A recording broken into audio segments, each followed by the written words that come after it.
श्री गणेशाय नमः। श्रीपाद श्री वल्लभ श्री नरसिंह सरस्वती श्री गुरुदत्तात्रेय देवताभ्यो नमः। श्रीरस्तु श्री गणेश सरस्वती दत्तगुरुभ्यो नमो नमः। ओम श्रीपाद श्री वल्लभत्वं सदैव श्रीदत्तास्मान् पाहि देवादिदेव। भावग्राह्य क्लेशहारिन् सुकीर्ते घोरात् कष्टादुत्तरास्मान् नमस्ते। त्वं नो माता त्वं पिता प्तोऽधिपस्त्वं त्राता योगक्षेमकृत् सद्गुरुस्त्वं।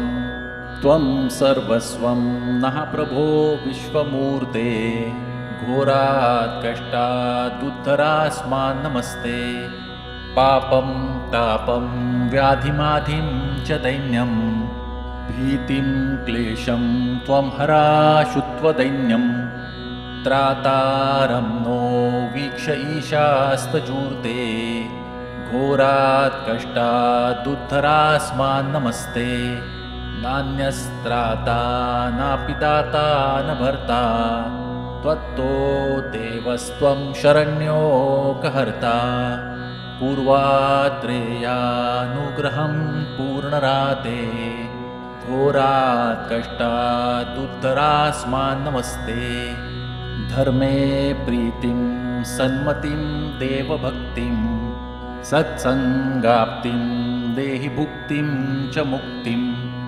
भावासक्तिं चाखिलानन्दमूर्ते घोरात् कष्टादुत्तरास्मान् नमस्ते। श्लोकपञ्चकमेतद्यो लोकमङ्गलवर्धनं प्रपठेन्यतो भक्त्या स श्रीदत्तप्रियो भवेत्।